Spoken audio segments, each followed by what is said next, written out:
자, 여러분 안녕하세요. 알기 쉬운 세무실무 수업 첫 번째 수업 시작하도록 하겠습니다. 이번 수업은요, 모듈 1 내용을 진행을 합니다. 네, 전체적인 개요로는요, 목차 보시면서 일단은 이번 수업 시간에 어떤 내용을 공부할지 한번 이번 시간에는 소득세다, 이번 시간에는 법인세다 이런 거 체크하면서 약간 예습은 아니지만 궁금한 생각을 가지고 수업을 들으시면 좋을 것 같고요. 자, 일단 이번 시간은요, 세금이 무엇인가? 우리가 이제 조세라고 합니다. 조세가 무엇인가? 한번 간단하게 살펴볼 거고요. 연말정산이라는 거 많이들 들어보셨을 수도 있고요. 13월의 급여, 세금 계산서, 법인세, 세무조정, 세금 이름이 왜 이렇게 많아요?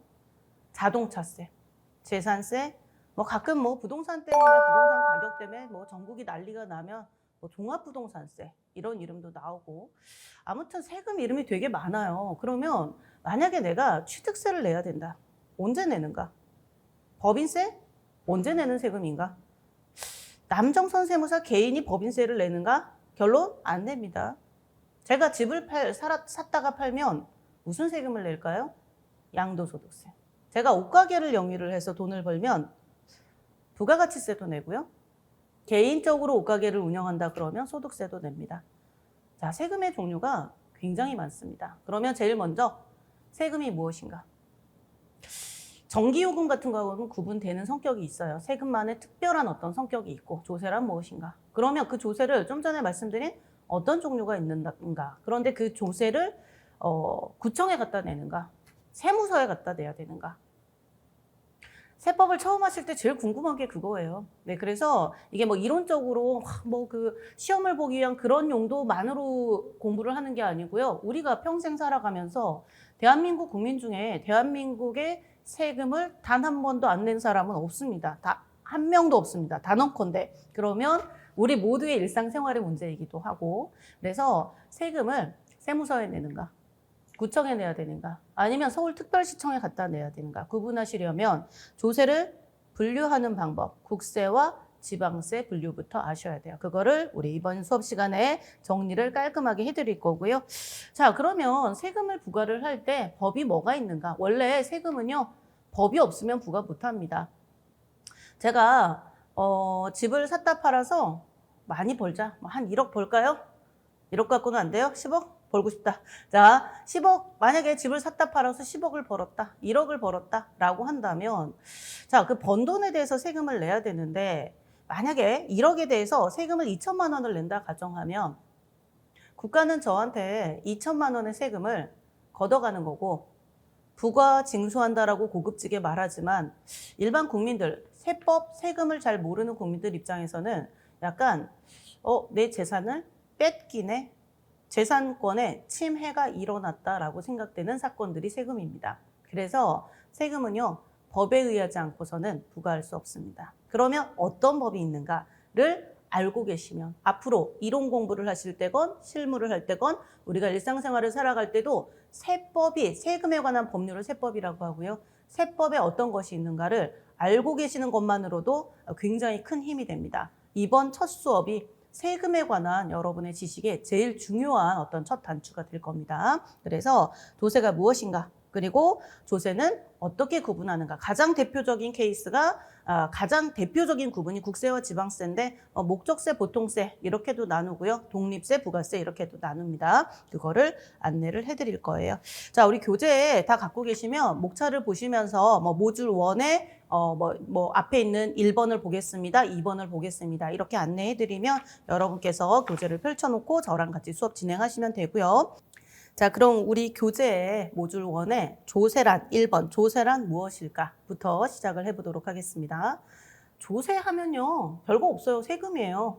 우리 그 국민들 중에 세금이 뭐다 모르지는 않으실 거예요. 근데 이제 제가 약간 간단하게 판서를 하면서 보여드리자면, 자, 조세라고 하는 거는 세금을 의미하는데, 조세는 자, 공과금이라고 하는 게 있거든요.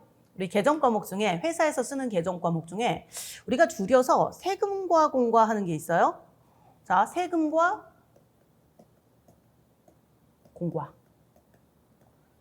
세금과 공과가 아니고요. 원래는 세금과 공과금인데 이 개정 과목을 좀 습관상 세금 과공과 이렇게 읽으시면 안 돼요. 세금 과공과가 아니고 세금과 공과입니다. 네, 보통 이렇게도 부르시고요. 그냥 제대로 정상적으로 부르면 세금 앤드 공과금. 이게 세금과 공과금인데 세금과 공과금은요. 이게 자, 조세가 세금이고요. 공과금은 조세가 아닙니다. 공과금은 조세가 아니다. 그러면 세금이 무엇인가? 자, 세금의 특징이 여기 나와 있습니다. 조세의 개념은 첫 번째 뭐다? 국가나 지방자치단체가 걷어가는 게 조세입니다. 그런데 공과금도요. 공과금도 가장 대표적인 게 자, 우리 뭐 폐기물 처리 부담금 이건 좀 어려우실 수도 있겠는데 폐기물 처리 부담금이라는 공과금이 있고요. 제일 조금 그래도 들으시면 아실 만한 게 교통유발 부담금.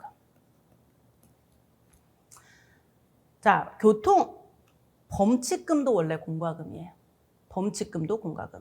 자, 폐기물 처리 부담금, 교통유발 부담금. 교통유발 부담금은요, 집합건축물 상가 건물을 갖고 계신 분들이 소유하고 있기 때문에 그 상가 때문에 교통이 복잡해지니까 경찰서에 내는 세금, 경찰청장이 부과하는 세금이에요. 얘도 사실은 국가가 걷어가요. 대부분 국가가 걷어갑니다. 국가지방자치단체가 걷어가는데 왜 공과금이란 이름하고 조세라는 이름이 따로 있는가? 일단 과세 주체가 국가나 지방자치단체가 조세인 건 맞고요. 공과금도 그거는 비슷한데 자, 과세 목적이 뭐냐면 재정 수입, 국가의 살림을 해야 되잖아요. 네, 국가의 살림을 운영하기 위해서는 돈이 필요하고 국가가 운영되기 위한 돈을 충당하기 위해서 세금을 강제로 걷는 겁니다. 더 중요한 거는 자, 과세 근거는 법률주의인데 그건 뒤에서 다시 체크를 해드릴 거고요. 자, 조세는 금전납부가 원칙이고 일반 보상성인데 이게 공과금하고 차이가 나는 가장 큰 특징은 조세는요. 특별한 반대급부 없이 예를 들어서 물건을 A라는 물건을 사고 그거에 대한 대가로 돈을 지급하는 게 서로 간의 반대급부 관계고 그러니까 A를 샀기 때문에 그거에 대해서 대가를 지급한다. 이 개념이 아니고요. 세금은 어떻게 내는 거죠? 그냥 내시는 거죠. 안 내면요. 안 내면 어떻게 될까요? 우리 이번 시간에 뒷부분에서 배우게 될 강제징수, 옛날 말로 체납처분 절차를 진행해서 필요 없어요. 자, 쉽게 말하면 재산이 압류됩니다. 그래서 그 압류된 물건이 강제로 매각되고 매각대금으로 세금을 걷어가 버릴 겁니다. 그래서 자, 특별한 어떤 일정한 반대급부 없이 그냥 걷어가는 거예요. 그래서 법에 의하지 않고는 거둘 수가 없다. 조세 법률주의를 규정을 하고 있고요. 그래서 세금이라고 하는 거는 일단 세금과 공과금 이렇게 나눠서 그중에 세금을 조세라고 한다. 근데 조세가요. 지금 주체가 제가 글씨를 쓸 때는 조금 시선이 아래로 가는데 양해 부탁드릴게요. 자, 국가하고 지방자치단체가 과세 주체다라고 하면 세금을 걷어서 그 세금을 어느 정부의 예산으로 쓰는가. 이게 주체가 뭐다라는 개념이고요. 자, 국가가 주체가 되면 얘를 국세라고 합니다. 국세라고 하고요. 지방자치단체가 주체가 되면 이거를 지방세라고 하고 얘를 뒤에서 다시 배울 건데요. 자, 국가가 주체가 되면 국세, 지방자치단체가 주체가 되면 지방세가 되고 자, 국세가 둘로 나눠지는데 사실은 얘가 내국세, 우리가 일반적으로 얘기하는 국세 중에 내국세가 있고요. 그냥 국세라고 불러요. 네, 내국세가 있고 관세가 있습니다. 자, 이거를 왜 적냐면요. 국세하고 지방세를 나눠야 되는 우리 실생활에서도 중요하고 이론, 시험 같은 데서도 너무너무 이걸 항상 중요하게 국세하고 지방세를 나누는 이유는 뭐냐면 국세하고 지방세의 관할 관청이 다르기 때문입니다. 자, 내국세는요. 일단 국세청 관할이에요. 국세청 밑에 칸이 좀 부족하니까 밑에 쓸게요. 국세청 밑에 지방국세청이 있고요. 지방국세청 밑에 세무서가 있습니다. 그러면 자, 이게 이렇게 되는 거고요. 필기가 너무 밀려서 안 예쁘네. 그래도 한번 보세요. 관세는 관세청. 관세청 밑에는 세관. 관세는 세관에서 업무 처리를 하겠죠. 그러면 결국은 관세 이외의 나머지 국세는 다 어디에서 업무를 한다? 국세청. 그래서 결국은 국세청 본청이라고 우리가 부르는데 본청에서 만약에 제가 부가가치세나 소득세, 법인세는 미리 말씀드리지만 국세고요. 국세에 관한 업무 처리할 때는 어디다 전화를 해야 된다? 세무서에 전화해야 된다. 그런데 지방세 중에서 자동차세, 취득세 이런 것들은 지방세고요. 이거는 시청이나 구청이나 자치구 또는 군청이나 특별시, 도지사 등등 지방자치단체한테 문의하시고 신고서 제출하실 때도 지방자치단체로 하시는 거예요. 그래서 일단 국세는 조세라고 하는 거는 국세하고 지방세로 나눠지는데 그거는 과세 주체에 대해서 나누는 것이고, 자, 과세 목적은 재정 수입 조달을 위해서 특별한 일정한 반대급부 없이 세금을 걷어가는 거고요. 과세는 이게 조세 법률주의가 뭐냐면 법에 근거하지 않고는 세금을 걷어갈 수 없다. 만약에 세금을 걷어갔는데 그게 그러니까 세법에서 정한 조세에 관한 법률이 세법이고 법에서 정한 범위를 조금 너무 과도하게 벗어났어요. 그러면 그거는 나중에 위헌 소송까지 갈 수 있어요. 그러면 결국 세금을 내세요라는 걸 과세라고 하고 과세 처분이라고 하는데 과세 처분이 취소되는 일도 생깁니다. 자, 그런 부분들을 알고 가셔야 되고요. 조세 법률주의 너무 중요하고, 자, 나중에 이제 제가 말씀을 드리겠지만 조세는 금전납부가 원칙입니다. 선생님, 그럼 저는 보통예금 통장에서 계좌이체하고 싶은데요.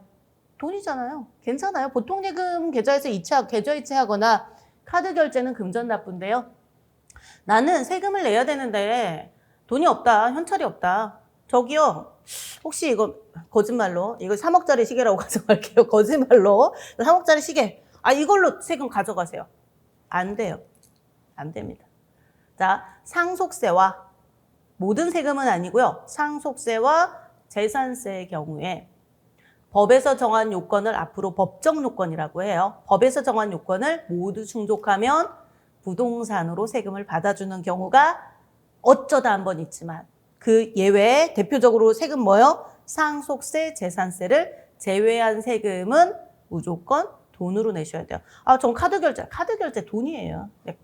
지금 현찰 없으면 카드 쓰시잖아요. 그거 다 돈이에요. 그래서 신용카드 결제, 계좌이체, 전자적 결제 수단 이런 것들은 전부 다 돈이에요. 금전납부가 그걸 얘기하는 거고요. 자, 조세는 금전납부가 원칙이고 상속세와 재산세에 있어서 부동산으로 세금을 납부할 수 있다 그러면 그거를 뭐라고 하는가? 물납이라고 합니다. 조세는 원래는 금전 납부하는 것이다. 예외적으로 물납이 있는데 법인세, 소득세는 물납 못한다. 뭐만 된다? 상속세, 재산세 이렇게 몇 가지 아주 특정한 세금에 대해서만 가능하다. 기억하시고 예외는 돼 있고요. 세금은 돈으로 내는 것이다. 자, 일반 보상성은 그냥 사실 그게 이제 특별한 어떤 특정한 반대급부 없이 그냥 내는 거다. 그럼 사실은 제가 세금을 내면 어떻게 되는 거예요? 대한민국이 유지가 되는 거죠. 네, 그거 얘기하는 거예요. 그래서 일반 보상성은 그렇구나 하고 넘어가시면 될 것 같고요. 자, 그리고 나서 제가 이제 지금 말씀드렸던 내용인데 우리 모듈 1 교재에서 바로 옆에 보시면 그 다음 1번 다음에 보시면 조세는 어떻게 나누는가.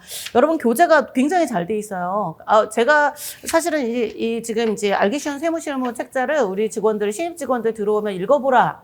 안 읽어요. 안 읽어서 여러분처럼 열심히 공부하시는 분들이 흔하지 않아요. 근데 우리 회사 직원뿐만이 아니라 일단 실무 시작하면 좀 책 볼 시간들이 없기는 해요. 그렇긴 한데 만약에 세금에 대해서 잘 모르고 뭔가 나름대로의 정리가 안 돼 있다 그러면 이 책은 꼭 한번 처음부터 끝까지 읽어보라고 해주고 싶은 책이에요. 근데 거기 보시면 조세는 어떻게 나뉘는가 여기 이렇게 있는데 내용 정리는 굉장히 잘 돼 있는데요. 표로 돼 있으면 되게 깔끔하고 있어 보여요. 아는 사람이 보면 정리가 너무 잘 돼 있는데 처음 보는 초심자는 좀 어려우실 수가 있어서 제가 부연 설명을 좀 해드리겠습니다. 자, 이제 책에 보시면 국세하고 지방세를 표로 위아래로 나눠놓은 거를 제가 이제 화면에 이렇게 이제 보여드리고 있는 거고요. 자, 보시면 좀 전에 말씀드린 거예요. 조세는 어떻게 나눠진다? 국세하고 지방세로 나눠진다. 이건 어떻게 구분한다? 아까 말씀드렸지만 내국세하고 관세로 구분을 하는데, 자, 내국세는 관청이 뭐냐면 내가 신고서를 제출해야 되면 어디다 제출해야 되는가? 또 만약에 세무조사가 나오면 어디서 나오는가? 관청을 상대로 소송 걸 수 있죠. 무슨 소송? 행정소송. 만약에 행정소송으로 넘어간다 그러면 어느 관청을 상대로 소송을 걸어야 되는가. 물론 소송 넘어가기 전에 불복이라는 걸 하셔야 됩니다만 불복도 마찬가지. 어디에다 하는가. 구청에 가서 항의를 해야 되는가. 세무서 가서 항의를 해야 되는가. 관세청, 세관 가서 항의를 해야 되는가가 조세의 분류예요. 그래서 일단 내국세는 아까도 말씀드렸지만 여기 예쁘게 다시 적어드릴게요. 얘가 국세청에서 관리를 하는 게 내국세고요. 담배 태우세요? 담배 태우세요? 뭐라고 해야 되지? 담배 피세요? 편의점에서 담배 사시면 편의점에서 파는 담배가 그 하얀 분필처럼 생긴 어렸을 때 나는 5살 때부터 우리 아버지 담배 심부름을 해가지고 옛날 담배 이름은 다 알아요. 솔담배. 옛날에 그 다음에 88, 그 다음에 디스. 역사 속에 있는 지금 파는지 모르겠다. 근데 그런 담배들. 근데 지금은 제가 담배 심부름할 나이는 지났어요. 근데 그렇긴 한데 거의 뭐 대학교 졸업하고서도 아버지인데 담배 사오라고 사가야죠. 그래서 우리 제 큰딸 낳고서도 담배 심부름은 했던 것 같아요. 아버지가 오늘 이따 올 거지? 담배 한 부루만 사와. 예. 요새 뭐 피세요? 그래서 저희 아버지는 무슨 에세 이런 거 피셨거든요. 뭔지도 모르겠어요. 에세 뭐 적어 갖고 가서 편의점 가서 받아오라고 하는데 어떤 모양으로 생겼건 이름이 어떻게 생겼건 담배가 이제 20개비가 들어있어요. 그거를 뭐라고 하는가? 권련이라고 합니다. 자, 담배 한 갑에 요새 한 4,000원, 4,500원 이렇게 하는 것 같은데요. 그 안에 어떤 세금이 있을까요? 담배 소비세. 자, 한 갑에 1,007원씩 들어가 있어요. 그 담배 소비세는 과연 국세청이 걷는 세금인가? 지방자치단체가 걷어가는 세금인가? 지방세입니다. 지방세 하시고요. 자, 그래서 그럼 담배 소비세에 대해서 내가 국세청에 항의하면 저리 가세요 할 거 아니에요. 그 얘기예요. 네, 그래서 어느 관할인지를 알려면 그 세금에 대해서 나중에 뭔가 문의를 하거나 신고해야 되는데 뭔가 궁금한 게 있어서 뭐 해결을 해야 된다거나 아니면 뭐 도와주세요 해야 된다거나 지방세에 관한 업무를 국세청 가서 도와달라고 해봤자 못 도와드려요. 관할이 다르기 때문에 관할관청이라고 합니다. 그래서 관할관청이 국세청이고요. 다시 한번 지방국세청. 이건 외우고 계세요. 그 다음에 세무서. 자, 서울에 종로구가 있으면 종로세무서입니다. 종로세무서장. 근데 종로세무서장, 강남세무서장, 세무서를 그냥 관공서는 장 이름을 붙여요. 그래서 종로세무서, 강남세무서 얘네들을 다 합해가지고 서울지방국세청에서 관할을 하고요. 예를 들어서 경기도 뭐 포천시다 또는 의정부시는 인천청이니까 뭐 구리시다, 남양주시다 뭐 이런 데들은 중부지방국세청이라는 지방국세청에 들어가고요. 제주도에 서귀포세무서 있거든요. 제주도 있어요. 제주도 우리나라 땅이잖아요. 제주도의 세무서는 어느 지방국세청일까요? 제주지방국세청은 없어요. 아주 재밌지 않으세요? 부산지방국세청. 이게 되게 상식이에요. 근데 뭐 아무튼 그렇고 나중에 업무했을 때 우리 회사가 본점 서울에 있어서 나는 부산 관심 없는데 제주도에 지점 설치하면 지점에 관한 부가가치세 업무는 그 지역 관할로 가야 되는데 세무서 말고 지방국세청으로 가야 된다 그러면 서울로 오시면 안 돼요. 부산지방국세청으로 가시는 거예요. 갑자기 부산시청 가시면 안 되는 거예요. 예, 이것 때문에 얘를 나누는 거예요. 그래서 나누는 것도 하셔야 되지만 왜 그런지 관할관청이 어딘지도 매칭을 시켜놓으세요. 자, 그래서 국세청, 지방국세청, 세무서. 근데 업무의 가장 기본 단위는 세무서예요. 업무의 가장 기본 단위는 세무서. 이게 하나의 조직입니다. 그러니까 공무원 시험을 봐서 7급, 9급 공무원을 뽑는다. 그러면 국세청 직원을 뽑으면 업무는 세무서에서 하는 거예요. 그러다가 지방국세청 갔다 세무서 갔다 지방국세청 갔다 세무서 갔다가 가끔 우리가 본청이라고 하는 국세청 세종시에 있습니다. 거기 왔다 갔다 하기도 하고요. 관세는 이제 관세청 하고요. 이것도 이제 지방관세청 개념이 있는데 그래서 우리가 서울세관, 의정부세관, 인천세관, 세관과 관세청 이렇게 기억을 하시면 돼요. 하시고 자, 지방세는요. 각 지방자치단체가 걷어가는 세금이고요. 자, 지방세 세금 이름을 해보자면 지방세 세목은 11개가 있습니다. 11개. 이름을 해드릴게요. 왜냐면 되게 많은 세금 중에서 대부분이 국세이기 때문에 지방세 11개 이름만 알고 계시면 국세, 지방세 나누는 건 할 수가 있어요. 그래서 얘가 이제 취득세라고 하는 게 있고요. 이름을 그냥 쭉 책에도 있잖아요. 책에 보시면 되고 취득세가 있고 등록 순서는 상관없이 책에 있습니다. 근데 등록 면허세가 있고요. 우리가 재산세가 있는데 재산세가 매년 6월 1일 현재 소유한 토지, 건물, 주택 등 할게요. 주택이나 토지 등에 대해서 부과하는 세금이고 이 재산세를 근간으로 해서 거기에 추가로 붙이는 게 국세인데 종합부동산세는 국세예요. 예를 들어서 여기에 종합부동산세는 국세예요. 국세. 그러면 종합부동산세에 대한 업무 처리는 세무서 가서 하시는 거고 재산세는 지방자치단체에서 하시는 거예요. 되셨죠? 하시고 그다음에 이제 아까 말씀드린 자동차세가 있고요. 담배 소비세가 있습니다. 그다음에 지역자원시설세. 회사 업무를 하시는 분들은 하시면서 중간중간에 뭘 볼 거예요. 지역자원시설세, 주민세 이런 게 나오면 이거는 지방자치단체에 문의를 해야 돼. 이상하다? 우리 작년까지 안 냈는데 왜 올해 내라고 하지? 요건을 충족하면 내라고 하거든요. 그래서 그거를 검토를 하실 때 지방세법을 검토하시는 거고요. 지역자원시설세가 있고 지방교육세가 있고요. 5개. 하나, 둘, 셋, 넷, 다, 일곱. 주민세. 지방소비세. 글씨가 조금 빨라지네요. 지방소득세. 레저세 밑에 쓸까요? 레저세. 하나, 둘, 6개, 11개 맞죠? 자, 레저세는 평상시에 신경 쓰지 않으셔도 돼요. 뭐 마사회 같은 데서 이게 이제 경마장 같은 거 운영하는 사업자가 이제 내는 거고요. 우리가 이제 경마장에 가서 막권이라고 하는 승마투표권을 만약에 소비자가 사면 거기에 금액이 원래 부가가치세처럼 공급가액 개념의 발매 금액의 10%가 레저세로 붙어있고 거기에 지방교육세가 붙어있어요. 외울 생각하지 마시고 우리 생활 속에 내가 내는 돈에 되게 세금이 많이 포함돼요. 담배값에 담배소비세, 담배값에요. 3개, 담배소비세 들어가 있고요. 개별소비세 있고요. 부가가치세 있어요. 담배 가격에는요. 지방세인 담배소비세도 들어가 있고요. 국세인 개별소비세하고 부가가치세도 들어가 있어요. 세금 되게 많구나. 알고 계시는 것과 모르고 있는 것과는 뭐 지금 당장 어디다 갖다 쓸 건 아니지만 생활을 살아가는 데 있어서 앞으로 어떤 뭘 시험을 준비하건 일상생활을 살면서 평상시에 업무를 하실 때건 이게 알고 있는 것과 모르는 거는 굉장히 큰 차이가 있습니다. 자, 그래서 지방자치단체가 걷는 세금을 지방세라고 하고요. 보통 보세요. 서울특별시 강남구. 제가 서울특별시 강남구 주민이다 그러면 서울특별시에서 세금을 거둘 거냐? 강남구에서 거둘 거냐? 자, 서울특별시에서 거둔 뭐라고 할까요? 특별시세. 구청에서 거두면 구세. 특별시세에 취득세 있어요. 그러면 잠깐만, 취득세 혹시 내본 분 계세요? 좋겠다. 땅 샀구나. 집 샀구나. 내셔야죠. 부동산을 취득하면 새로 샀으면 취득세를 내시는 거고요. 팔아도 양도소득세, 팔아도 세금, 사도 세금. 그래도 사왔다 팔면 좋긴 좋죠. 어쨌든 경제활동 하는 내내 계속 세금 문제가 생기는데 아까 말씀드린 그러면 취득세는 무슨 세금이다? 결론 말씀드리면 특별시세예요. 그러면 서울특별시 시청에 가서 내셨나요? 아니요. 구에서 걷습니다.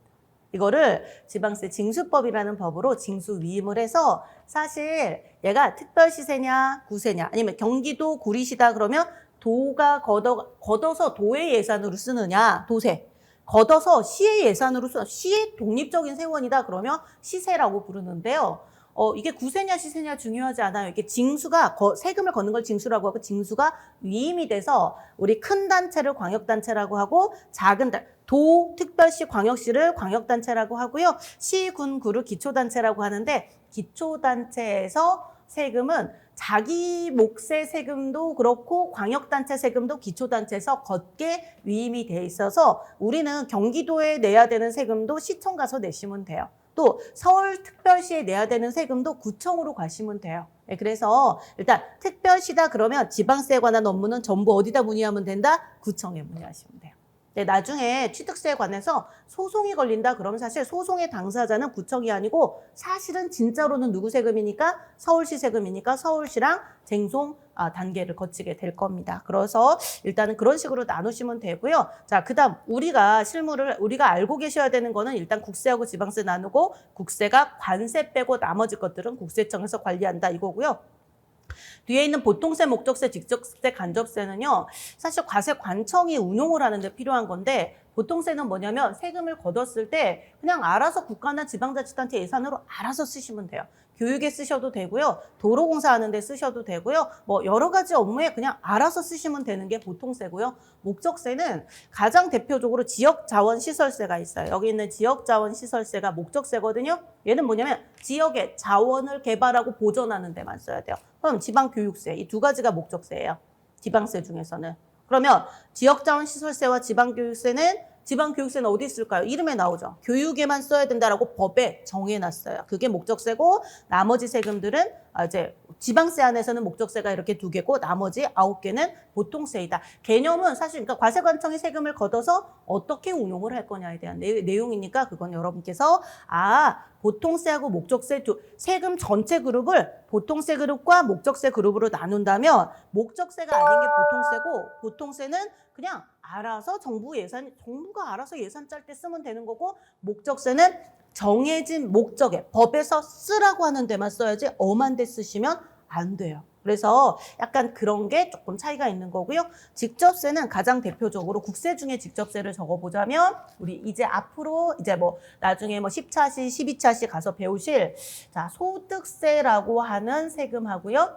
법인세라고 하는 세금이 가장 대표적인 직접세고 간접세 가장 대표적인 게 세금계산서 뭐지? 알고 계시는 분들 몰라도 돼요. 자, 부가가치세. 이게 이제 사실은 일반 소비세거든요. 소비하는 거에 대한 세금은 가격에 포함해서 소비자한테 걷어버려요. 누가? 판매자가 걷어서 판매자가 갖다 내요. 그래서 자기 주머니 털리는 사람과 실제로 국가에 갖다 내는 사람이 달라요. 그거를 간접세라고 합니다. 가장 대표적으로 소득세, 법인세, 부가가치세만 구분하셔도 업무하실 때, 공부하실 때 큰 문제 없을 거예요. 자, 우리 그 다음 교재에서 조금 이제 국세, 지방세 나누는 거, 보통세, 목적세 나누는 거 쭉 보시면 되고요. 우리 교재에 우리 2번이라고 해야 되죠. 2번에 마지막에 뭐 종가세, 종량세가 있고 인세, 물세가 있는데요. 인세, 물세 개념은요. 제가 법인세하고 소득세하고 부가가치세 비교할 때 한번 해드리겠지만 그 인세하고 물세, 인세가 뭐 책 썼을 때 주는 인세가 아니에요. 우리 이제 그 3번에 제목 3번에 조세를 부과하는 근거에 바로 윗부분에 있는 인세하고 물세는 용어만 좀 알아놓으시면 좋은 게 인세는 개개인의 뭐예요? 인적 사정을 고려해서 소득세다 그러면 개인이 번 돈에 대한 세금을 소득세라고 하는데 저소득층한테 세금을 조금 거둘 거고요. 연봉이 100억이다. 조금 많이 걷어요. 아무튼 많이 걷어요. 그래서 일단 가난한 자에 대해서는 세금을 조금 깎아주고 부자한테는 조금 더 많이 걷어가자. 그래서 능력에 따라 내세요. 응능 부담이라고 하는 거를 실현하기 위해서 우리가 소득세는 차등세율을 둬요. 소득이 낮은 사람은 6%를 세율을 100만 원 기준 6만 원을 내는 거고요. 소득이 높은 사람은 일정 구간을 넘어가면 예를 들어 100만 원 기준 45만 원을 내요.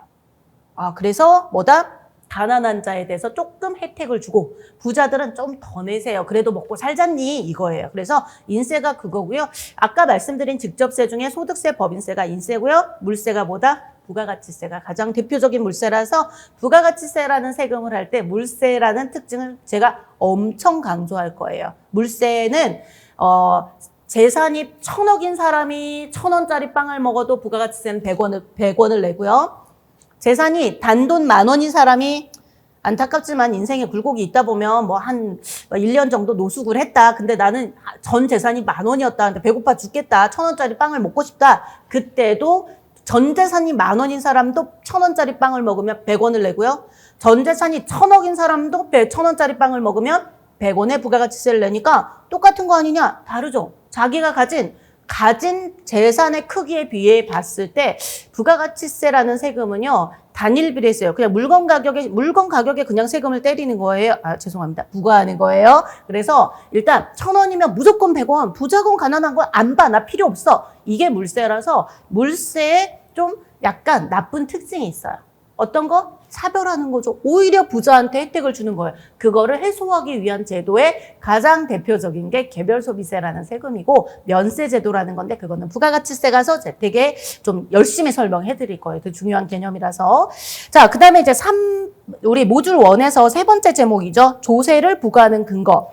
자, 국세는요. 국세에 관한 법이 따로 있고요. 지방세는 지방세에 관한 법이 따로 있습니다. 조세는요. 당연히 아까도 말씀드렸지만 법에 따르지 않고서는요. 세금을 부과할 수 없습니다. 그래서 법을 공부하시는 거는요. 내가 낼 세금을 알게 되는 가장 중요한 첫 번째 단추가 됩니다. 그래서 모든 세금을 부과하느냐, 세금은 이제 과세하는 걸 부과한다 그러거든요. 세금을 납세자 입장에서 내야 되느냐, 안 내도 되느냐, 비과세가 되느냐, 한 번 냈던 세금을 돌려받을 수 있느냐, 아니면 과세관청, 예를 들어 국세면 세무서가 추징, 야, 너 세금 덜 냈잖아, 3억 더 내, 가산세까지 내, 3억 2천 내, 라고 했을 때 소송에서 이길 수 있느냐는 모두 뭐에 의한다? 법률. 그러면 어떤 법률이 있는지를 보셔야 되는데 그 전에 조세 법률주의가 뭔지는 알고 갈게요. 조세 법률주의는요. 법에 의하지 않고서는 세금을 부과하지, 과세, 부과하지 못한다. 너무너무 중요한 거고요. 그래서 세금을 부과하기 위한 법률이 뭐냐? 국세에 관해서는요. 국세에 관한 법이 있고요. 지방세에 관한 법률이 있는데요. 지방세에 관한 법률. 국세에 관한 법률은요. 일단 우리가 이제 만약에 법인세다 그러면 법인세 법이라는 법이 따로 있어요. 소득세는요. 소득세는 소득세법이라는 법이 따로 있어요. 근데 이제 부가가치세까지는 합시다. 부가가치세 또 개념상 내국세하고 관세를 합했을 때 관세도 국세잖아요. 관세도 관세법이 따로 있어요. 국세는요. 각자 자기 집이 있는 세금이에요. 법인세는 법인세법이라는 자기만의 케이스가 따로 있고요. 소득세는 소득세법이라는 자기만의 집이 따로 있어요. 소득세법은 소득세가 소득세법으로 들어가지 법인세법에 이제 소속되지 않아요. 각자 고유한 법이 따로 있어요. 즉, 책 한 권씩 다 따로 가지고 있어요.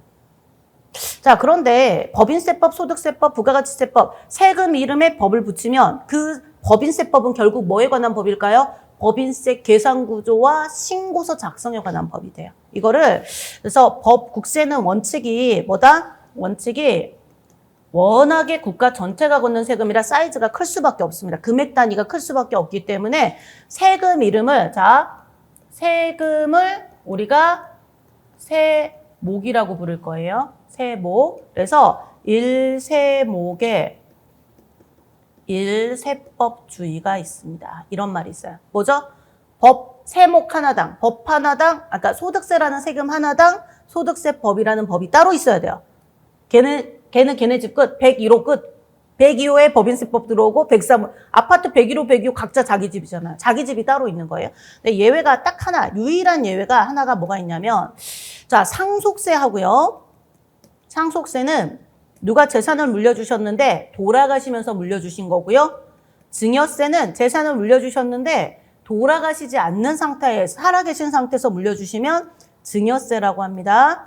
네, 세금은 알아놓으면 되게 유식해져요. 그래서 상속세하고 증여세는 근데 돌아가시기 전날 줬다 그러면 증여세를 과세할 거냐 상속세를 과세할 거냐 참 애매하죠. 그래서 이게 부의 재산의 무상 이전에 대해서 우리나라는 과세하고 있고 상속세하고 증여세라는 이름은 들어보셨을 건데 이게 둘이 성격이 같은 거예요. 다만 왜 이름이 다른가? 사망을 전제로 한 거, 사망을 전제로 하지 않은 거. 그런데 둘은 성격이 같으니까 묶어서 같이 볼 수밖에 없어요. 그래서 상속세하고 증여세 밑이 아니고 상속세하고 증여세는 하나의 법에 일세목 일세법주의의 예외가 딱 하나예요. 상속세하고 증여세는 상속세 및 증여세법이라는 하나의 법의 법 둘이 공동으로 살고 있는 거예요. 공동으로. 집 한 채를 둘이 공유하는 거예요. 이 개념이고요. 자, 지방세의 경우에는요. 자, 지금 세금에 관한, 세금 계산에 관한 법은 이렇게 되는데, 지방세는 제가 아까 취득세부터 시작해갖고, 지방교육세까지 글자 수 적은 걸로, 재산세 이렇게 해가지고요, 등 11개의, 자, 세금 이름을 뭐라고 부른다? 세목이라고 부른다. 얘네들이 다 꺽쇠가 원래 법 이름이거든요. 원래 여기도 이렇게 꺽쇠 해야 되는데 그냥 등등등이고요. 지방세법이라는 법 안에 있습니다. 지방세법, 여러분 취득세가 지방세거든요. 취득세법이라는 법은 있다 없다? 없다. 지방세법 안에 11개의 세금이 복잡복잡하니 다 같이 모여 살아요. 그게 한 집에, 지방세법은 한 집에 모여 살고요. 이거는 조금 더 더 나아가는 건데, 국세청하고 관세청은요, 나중에 기획재정부에서 관리를 하고요. 지방세는 행정안전부에서 관리를 해서 나중에 세법을 바꾸는 걸 개정이라고 하는데, 개정이 국세는 기획재정부에서 개정하고요. 지방세는 행정안전부에서 개정을 합니다. 그래서 이렇게 세금을 이렇게 구분을 하는데요. 세금 계산에 관해서 조세 법률주의는 과세를 하기 위한 요건, 세금을 누가 내는가, 납세무자, 이 세금을 누가 내야 되는가. 그 다음, 취득에 대해서 과세하는가, 양도에 대해서 과세하는가. 제가 가방을 개인적으로 샀다가 팔아서 명품 가방을 300에 샀다 320에 파는 사람을 봤거든요. 장사하는 사람 말고. 그런 경우가 있죠. 중간에 뭐 환율이 오르기도 하고 약간 뭐 샤넬백 뭐 이런 거는 갖고 있으면 또 올라간다면서요. 나는 이해를 할 수가 없네. 근데 남이 쓰던 가방이 더 비싸지지? 근데 시간이 지나면서 뭐 그 희소성 모르겠어요. 아무튼 그렇고 우리는 노트북 들어가는 가방 아니면 별로 중요하지 않으니까. 근데 어찌됐건 그런 가방을 우리 직원들이 예전에 300에 샀다가 320에 팔고 세무사님한테 20만 원 벌었어요. 그래서 제가 장난으로 양도소득세 신고 내가 해줄 테니까 수수료 10만 원만 내놔 이랬거든요. 진짜요? 양도소득세 신고요? 한 시간 좀 놀리다가 내가 5만 원 깎아줄게. 오늘 통장 네가 사. 막 이러다가 나중에 정말 진심으로 양도소득세 내라는 내 말을 믿은 거야. 그래서 저 직원 한번 올릴 뻔했어요. 아니 무시하는 게 아니고 장난친 건데, 근데 우리 직원을 왜 무시해요? 근데 어찌됐건 이게 세금에 관해서 당연히 알고 있을 거라고 생각하고, 제가 뭐 경력 한 4년차, 5년차 되는 직원이라, 근데 이제 항상 국세만 생각하고 있다 보니까 그냥 생각을 안 하고, 더군다나 약간 회사의 세무사님이 막 이렇게 얘기하니까 그런가 이랬던 거예요. 양도소득세요? 가방 팔아서 양도소득세 안 냅니다. 부동산 하고요. 2024년까지는 주식의 비상장 주식, 상장은 조금 예외가 있고, 뭐 이런 걸 했을 때 가상자산은 이제 2025년 이후에 금융투자소득이라는 걸로 과세가 될 건데, 어찌됐건 부동산이라든가 신탁수익권 아니면 양도소득세 과세 대상이 아니에요. 그래서 이게 과세 대상 물건이에요. 물건과 사건이에요. 물건인가 아닌가이고요. 그러면 과세 표준이 뭐다? 세금을 계산하려면 세율이라고 하는 거는 세금을 계산하는 비율이 있잖아요. 만약에 10%다 그러면 과세 표준이 100만 원이면 세금은 10% 세율을 10% 가정했을 때 10만 원. 20% 가정하면 20만 원. 그런데 똑같이 10%라고 하더라도 과세 표준이 1000만 원이면 세금이 100만 원. 세금을 결정하는 게 가장 중요한 게 과세 표준하고 세율인데요. 과세 표준과 세율을 곱하면 이거는 외워놓으세요. 이거는 실무자건 학생이건 무조건 외우셔야 돼요. 세금은 제일 처음에 나오는, 예를 들어서 이게 과세 표준이 소득일 수도 있고요. 이 과세 대상, 그 다음에 과세 물건의 대상인 소득일 수도 있고, 예를 들어서 재산일 수도 있어요. 재산 이렇게. 근데 어찌됐건 과세 표준은 소득이나 재산이나 이런 건데 세금으로 처음 나왔을 때 이름이 산출세액이에요. 그래서 과세 표준과 세율을 곱하면 산출세액이다. 그러면 이 과세 표준과 세율에 대한 규정을 정해놓은 법들을 우리가 법인세법, 소득세법, 부가가치세법, 관세법 이렇게 규정을 하는 거고요. 그거 외에도 국세기본법, 이제 추가로 조금 보자면 국세는 국세기본법이라는 법이 있고요. 지방세는 지방세 기본법이라고 하는 법이 있고, 세금을 안 내면 어떻게 되죠? 압류 매각됩니다. 압류 매각되는 거는요. 국세 징수법이 있고요. 우리 책 뒤에 있어요. 그다음에 지방세는 지방세 징수법이라는 게 있는데 내용은 거의 비슷해요. 기본법은 뭐냐면 국세기본법, 지방세기본법은 법인세, 소득세, 부가가치세 또는 지방세 11개 세목에 공통 규정을 담아놓은 세법입니다. 그래서 실무할 때도 나중에 되게 중요해지는 법이 될 거다. 징수법은요, 압류 절차이다. 이렇게 이해하시면 됩니다.